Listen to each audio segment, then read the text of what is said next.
So what in the world happened right here once upon a time in Elvis's life? It's probably going to blow your minds. Stay tuned on this episode of Globetrotting with Trey to find out.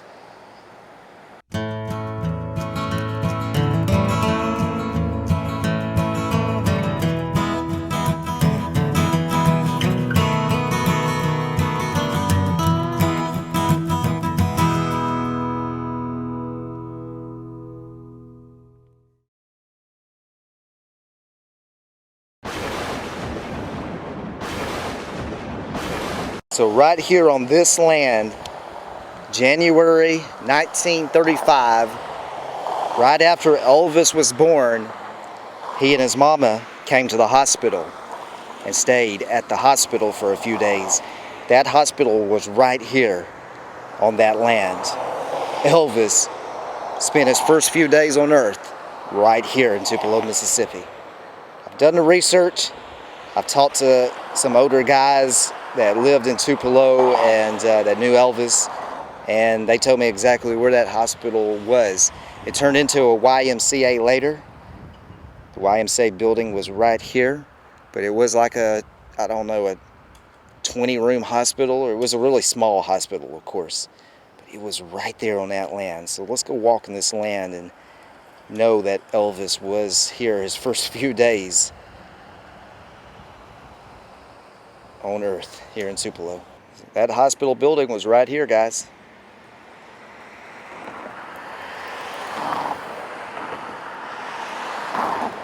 Imagine Elvis and Gladys, right after Elvis was born, I believe it was a day or two later, they came and stayed at the hospital. And now you know where in Tupelo it is. So come out here to this United Methodist Church, this nice big church. It's right across the street from the Firestone that I'm showing you on the screen. Just look at this big green grass field here. Now you know some Elvis history that no one really even knows about. It took place right here. I wonder if this magnolia tree was here in 1935.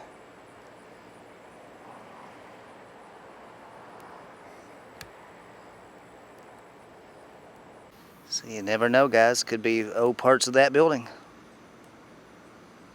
But I definitely can put Elvis right here in a hospital. First few nights of his life in Tupelo, Mississippi, on this land. I don't know what floor, where the room would have been, but you never know. I could be right here standing in it right now. So when you come to Tupelo, just come down Main Street where you see these cars at. Look for that Firestone in this United Methodist Church. And just look for this green grass. Green grass called home. Called Tupelo Hospital back in the 30s.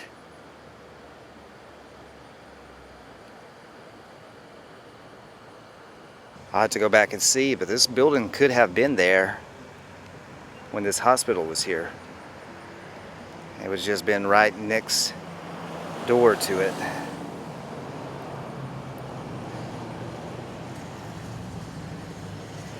This shot gives you a more perspective of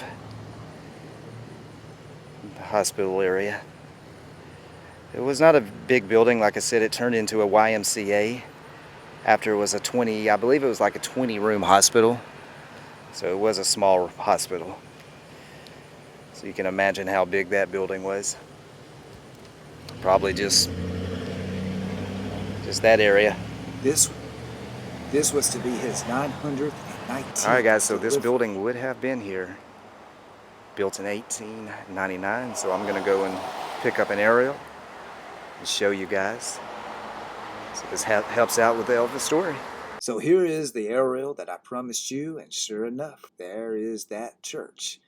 And it's a little smaller than it is today, but that is the original sanctuary of that church, which you just looked at. And there is the hospital right where I need it to be, right there on that green grass, as I just showed you earlier in this episode. So look at that building. That is the building that Elvis Presley visited right after he made his entrance into this world. And here is a photo of that building right now. It was the YMCA of Tupelo, and then it was turned into the hospital, and it stayed the hospital until 1937. So at some point in the 20s, it became a hospital. This is the building that you're looking at that Gladys and Elvis went to a few days after January the 8th. I'm not sure if maybe it was probably January the 9th, but I believe they stayed a few days in this hospital. They said that Gladys was pretty bad. That's what I have read up on. So, yeah, I can put Elvis right here. Once upon a time in Tupelo, Mississippi. Bet you didn't know that. Mama, Papa, come quick. Gladys is in labor. All right, guys, I'm about to read you a story that happened on Tuesday, January the 8th, 1935, real early that morning. And this was told by Dr. Hunt's daughter. Dr. Hunt started the code engine of his T-model Ford and headed east, a mile and a half across the levee to the house of Vernon and Gladys Presley. This was to be his 919th delivery. He dutifully had recorded each of them in his monthly ledgers. Dr. Hunt knocked softly on the door of the tiny shotgun house. Vernon quickly opened the door and invited him inside, stepping aside as the doctor entered. Inside, Dr. Hunt saw that Minnie May had things well in order. Gladys seemed to be struggling in pain. Years later, over 100 women would claim they and their relatives helped in the delivery process. Such was not the case, according to the Presley relatives. Dr. Hunt went to work professionally, painstakingly, slowly, if you ask Vernon. But the old man was 68 now. He would go on to deliver babies in Lee County another 15 years. I don't know if my father had ever been to the Presley home for this, said Dr. Hunt's daughter. I doubt he had ever made an examination of Gladys.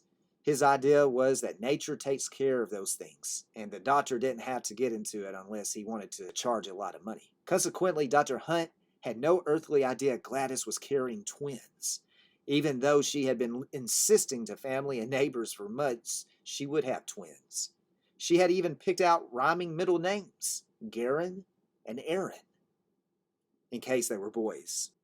Jesse, following his long-held practice of naming your firstborn son after the paternal grandfather, Elvis after Vernon's middle name, Aaron after their church sung leader, Aaron Kennedy, himself a twin, and Garen to rhyme with Aaron.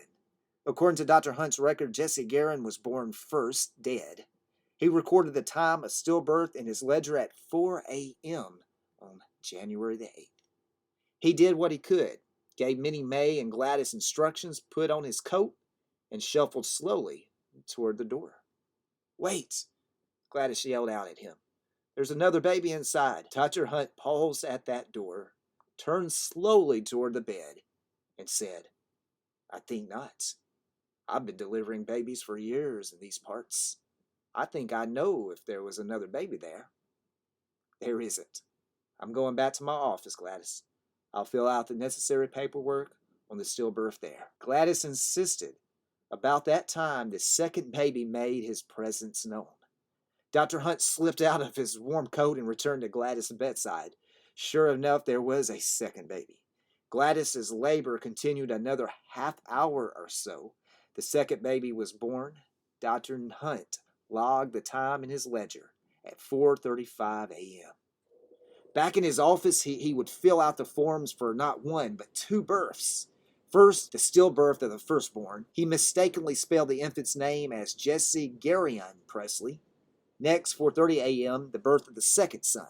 Again, a misspelling, Elvis Aaron Presley. Evis. Maybe because Vernon, until his own death, called his son Elvis, with a short E, more often than he called him Elvis. Presley's always wrote off Dr. Hunt's misspellings to his age. Miss Potter disagrees. To tell you the truth, she said, my father was having trouble with his eyes at that point. He didn't like to wear glasses. He would rather try to read without them. He would hold a paper way out in front of him before he would put them on. This might have been the reason he misspelled his names. He listed in his records that Lee County was the place of birth. The father's name was written as V.E. Presley, white, 18, occupation, laborer. The mother's maiden name as Gladys Smith White, 21, housewife. Dr. Hunt also logged the twin births in his ledger as a labor case. He billed the Presleys $15. Like many Lee Countyans during the Depression, the Presleys could not pay. The fee was later paid by welfare. Later, his books would show a June 7, 1939 visit to the home of Vernon and Gladys Presley. His entry recorded it as a visit to the baby at residence. Elvis, I guess. The charge was $2. This time, the Presleys paid. Dr. Hunt lived until 1952. 2 years later in Memphis, that second-born child will record That's All Right, Mama in the tiny Memphis recording service, aka Sun Studios, a song that would skyrocket the youth into the international spotlight over the next 23 years and make him history's best-known entertainer. But Dr. Hunt never realized that. To him, the child, Elvis, was to be remembered only as the 900th and 20th baby he had brought into this world. So we just saw where the hospital was, where Elvis and Gladys went after Elvis was born. Well, here's the gravesite of the actual doctor that helped bring Elvis into this world, Dr. Hunt. He's over here on North Green Street in the cemetery. Here's the entrance that you can come in. Look for the water tower. This is North Green Street right here. Just pull in here, park up where I'm at, just walk down here close to the road and you can visit Dr. Hunt's gravesite. So Dr. Hunt was born on November the 8th, 1867. He lived to August the 4th, 1952. 85 years young when he passed away. In God we trust. And there's his wife, Lula M. Hunt. She died a year before him. So yeah, so thank you, Dr. Hunt, for bringing Elvis Presley into the world for us to have YouTube shows later on, but for us to be a fan and to enjoy the great music and entertainment that Elvis Presley would provide. This is a very important person in Elvis's life. This guy, Dr. Hunt, he helped Elvis make his grand entrance into our world. So come visit his gravesite when you are in Tupelo. Another cool Elvis spot.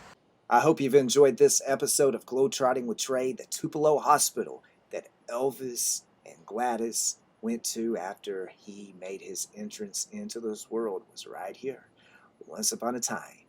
And guys, if you like this, please give me a thumbs up, share it with your Elvis friends, let them know about Globetrotting with Trey, and don't double dribble, subscribe to Globetrotting with Trey to stay updated with every new Elvis episode each Tuesday and special episodes here and there. Until next time, I'll see you down the road. Thanks for watching.